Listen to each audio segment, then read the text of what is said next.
E se uma sabedoria de 3.000 anos pudesse de verdade nos dar um mapa para a vida hoje em dia? Pois é exatamente nisso que a gente vai mergulhar agora, ao desvendar um dos textos mais práticos já escritos, o livro de Provérbios. Pensa bem nessa pergunta. E se existisse um guia, não para promessas de um futuro distante, mas para as decisões que a gente toma todo santo dia?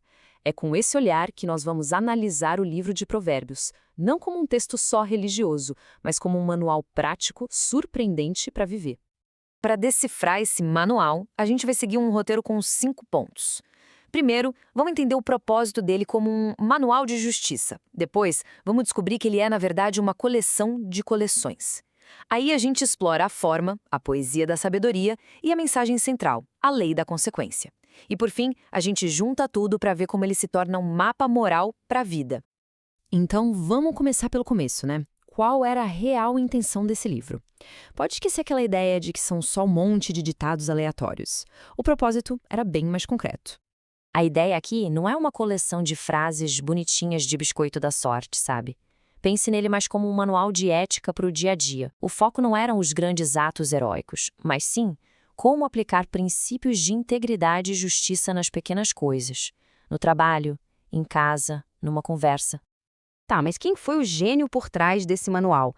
A tradição até aponta para uma figura bem famosa, mas a verdade, como a gente vai ver, parece muito mais um projeto colaborativo que levou séculos para ficar pronto. E aqui está o ponto-chave. Provérbios não foi escrito de uma vez só. É o que especialistas chamam de uma coleção de coleções. É como imaginar várias bibliotecas de sabedoria sendo reunidas num volume só ao longo da história. E olha só, essa linha do tempo mostra essa jornada direitinho. Começa com o núcleo principal, atribuído ao rei Salomão, lá no século X a.C. Mas a história não para aí, não. Damos um salto de séculos para perto de 700 a.C. e vemos os escribas do rei Ezequias adicionando mais material. E mais tarde, outras vozes de sábios, como Agur e Lemuel, também são incorporadas. É um verdadeiro trabalho em equipe através do tempo. Bom, a gente já entendeu o quem por trás do livro. Agora, vamos ver o como. Porque o jeito que essas lições são escritas é tão importante quanto as lições em si. O livro é, na sua essência, poesia, e a técnica principal se chama paralelismo. Parece complicado, mas a ideia é simples. Usar 2 frases curtas para expressar um único pensamento, fazendo uma frase reforçar ou contrastar com a outra. Vamos ver como isso funciona na prática. Esse é o tipo mais comum em Provérbios, o paralelismo de contraste. A primeira linha diz algo positivo, e a segunda mostra o exato oposto. O filho sábio alegra, o filho insensato entristece. O contraste é tão forte que a lição fica gravada na mente. É uma técnica genial para fixar essa ideia de causa e efeito. Outra forma é o paralelismo de repetição. Aqui, a segunda linha reforça a primeira, dizendo a mesma coisa com palavras diferentes. O caminho é como a escuridão, e essa escuridão é tão densa que eles nem sabem em que tropeçam. Uma linha pinta o cenário, a outra adiciona profundidade, consequência. Agora que a gente entendeu a forma, vamos para o conteúdo. Qual é a grande ideia que conecta todos esses versos? Se Provérbios tivesse um sistema operacional, seria este, a lei da consequência. A mensagem é incrivelmente direta. Toda ação gera uma reação, como uma fila de dominós.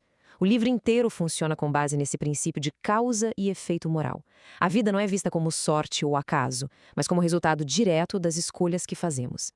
E essa tal lei da consequência não é algo abstrato, ela se aplica nas áreas mais práticas da vida. Vamos ver como ela funciona na maneira como lidamos com dinheiro, com nossa ética no trabalho, com relacionamentos e até mesmo com o poder das nossas palavras. Olha só este exemplo sobre riqueza. A mensagem é que ganhos desonestos são como fumaça.